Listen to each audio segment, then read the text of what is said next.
So, there is a massive, unfolding mystery about human intelligence right now. And honestly, it's happening almost entirely under the radar. For over half a century, the story of human brainpower was basically a story of uninterrupted triumph. We were getting sharper, we were getting faster, and more capable with every passing decade. But recently, something shifted. It's like a quiet, invisible anchor has been dropped, and it is actively pulling our collective cognitive abilities down. Today, in this explainer, we're going to dig into exactly what is happening to our minds, what's causing it, and a frankly terrifying parallel that is unfolding right alongside it. Let me just ask you something straight up.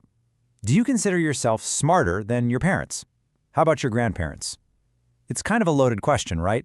But for a really long time, the actual scientific answer to that question was a definitive, measurable yes. Okay, let's unpack this. For 50 solid years, every single generation of humans scored higher on intelligence tests than the one before it. And it wasn't just a minor bump, either. It was measurably, consistently higher across every single country that bothered to track it, running from the 1930s all the way into the 1990s. This phenomenal rise was called the Flynn Effect. Basically, a kid born in 1980 was, simply on paper, smarter than their parents. For half a century, this was literally one of the most rock-solid, reliable findings in all of cognitive science. It was just a given. Until suddenly, it wasn't. Right around 1995, that reliable upward line just stopped. And then, shockingly, it threw it into reverse. Data started pouring in from over 1 million people across 8 different countries, and it confirmed a plot twist that absolutely nobody in the scientific community saw coming. The scores are falling. And they aren't just dipping slightly, they are dropping by amounts so large that researchers are openly calling the decline alarming. Right here in the States, an American study measured around 400,000 people across 4 different cognitive domains and found that 3 of the 4 were in decline. Part 1. The False Suspect. Debunking the Genetic Myth. Whenever you have a mystery this huge, human nature just rushes to find a suspect. We want someone to blame. And when this reversal was first confirmed, the explanation that spread the fastest was also the one people found the most comfortable. Well, as long as you weren't the specific group being blamed for it. It was called the dysgenics hypothesis. The idea went like this. Smarter, highly educated people are having fewer children, while less educated populations are having way more. Over generations, the math just naturally works against average intelligence. It carried this cold, undeniable authority of arithmetic, right? Because it felt like hard science, it spread like wildfire. Through articles, comment sections, guys arguing at the dinner table, you've probably heard a version of it yourself, and honestly, you might have even half believed it. Well, this brilliantly illustrates exactly why we have to test our assumptions. In 2018, a group of Norwegian researchers published a massive study tracking over 700,000 men across 3 decades, and it completely shattered the dysgenics theory. They didn't just compare random different families against each other. They compared brothers. We're talking guys with the exact same parents, same house, same DNA, eating at the exact same dinner table. The only variable was when each brother came of age, and the result? The younger brother consistently scored lower. I mean, think about the sheer magnitude of that. The decline wasn't in their DNA. It literally couldn't be. They shared the exact same genetic code with the older brother who scored higher. Something in the actual world changed between when the older brother grew up and when the younger one did. The environment shifted.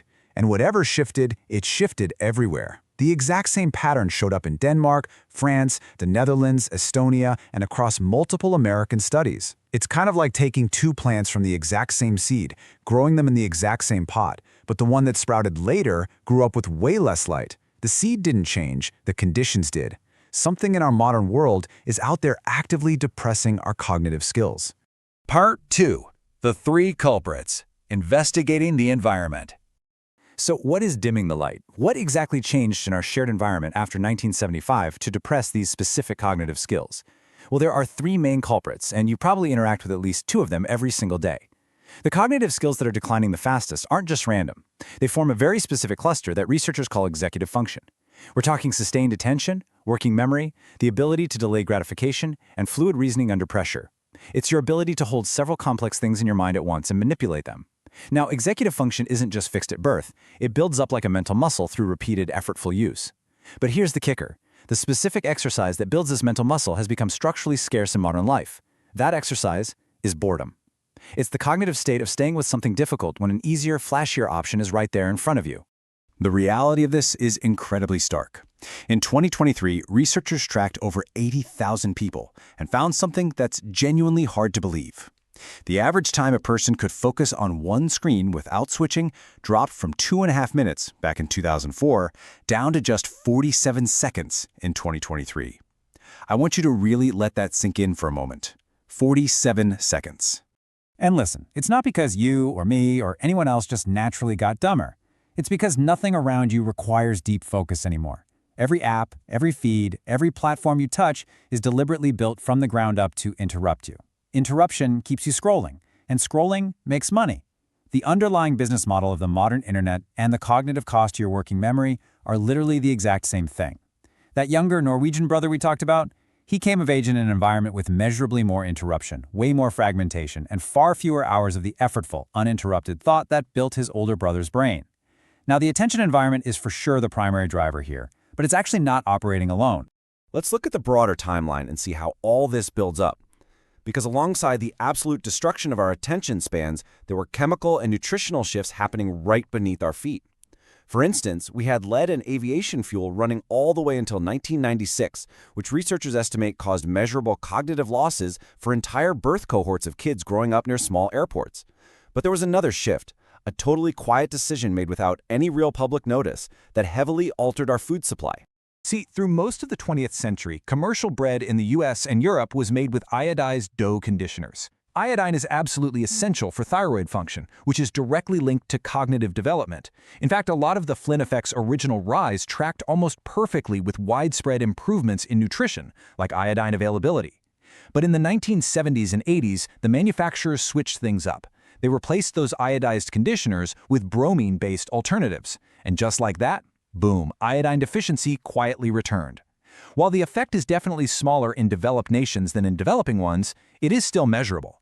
You are very likely exposed to lower iodine levels than your parents were, and you had absolutely zero way to know it. Part 3, the final twist, the AI convergence.